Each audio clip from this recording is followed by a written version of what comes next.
Hello everyone, পূর্ণ educational guide চ্যানেলে তোমাদের সবাইকে স্বাগত জানাই। প্রিয় ছাত্রছাত্রীরা, কেমন আছো সবাই? আশা করি সবাই ভালো আছো। আজকে আমাদের আলোচনার বিষয়বস্তু হলো বাংলা রচনা আমার মা সম্পর্কে। রচনাটি মূলত ছোটদের জন্য। রচনাটি 10 লাইনে লেখা হয়েছে। আশা করি তোমাদের কাছে ভিডিওটি খুব হেল্পফুল হবে। চলো তাহলে শুরু করা যাক। শুরু করার আগে তোমাদের সবাইকে বলে রাখি, তোমরা যারা চ্যানেলটি নতুন ভিজিট করছো অবশ্যই চ্যানেলটিকে সাবস্ক্রাইব করে পাশে থাকা বেল আইকনটি ক্লিক করে দিও, যে কোনো ধরনের শিক্ষামূলক ভিডিও সবার আগে পাওয়ার জন্য। এছাড়াও বাংলা প্রবন্ধ রচনা বড়দের জন্য ও ছোটদের জন্য আমার চ্যানেলে আগেই প্রকাশিত হয়েছে। তোমরা যারা সেই রচনার ভিডিওগুলি এখনো দেখে উঠতে পারোনি, আমার চ্যানেলে গিয়ে দেখে নিতে পারো, না হলে তোমরা প্লেলিস্ট চেক করলে পেয়ে যাবে। চলো তাহলে আমার মা সম্পর্কে আজকের এই রচনাটি শুরু করা যাক। আশা করি ভিডিওটি তোমাদের কাছে খুবই হেল্পফুল হবে।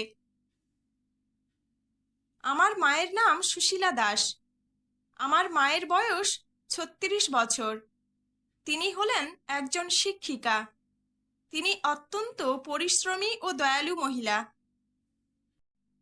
আমার মা সকালে তাড়াতাড়ি ঘুম থেকে ওঠেন এবং বাড়ির সব কাজ একা হাতে করেন।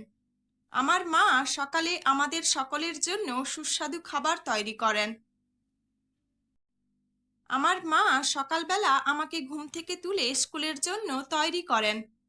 তিনি আমাকে প্রতিদিন স্কুলে পৌঁছে দেন, তারপর তিনি নিজের স্কুলে যান। আমার মা স্কুল থেকে ফেরার পথে আমাকে বাড়ি নিয়ে আসেন। আমার মা সবসময় আমার লেখাপড়ায় সাহায্য করেন। তিনি বাড়ির সবার যত্ন নেন। তিনি আমাদের আত্মীয় স্বজনদের খোঁজ খবর নেন। তিনি আমাদের সবসময় সব কাজে উপদেশমূলক বাক্য বলেন। আমার মা আমাকে খুব ভালোবাসেন। আমিও মাকে খুব ভালোবাসি। তো আমার প্রিয় ছাত্রছাত্রীরা, আমার মা সম্পর্কে আজকের এই রচনাটি এখানেই শেষ হলো। তোমরা এই রচনাটি করো। পুরো রচনাটি কেমন লাগলো অবশ্যই কমেন্ট করে জানিও। রচনাটি ভালো লাগলে আমার চ্যানেলটি সাবস্ক্রাইব করে দিও, লাইক শেয়ার ও কমেন্ট করে দিও।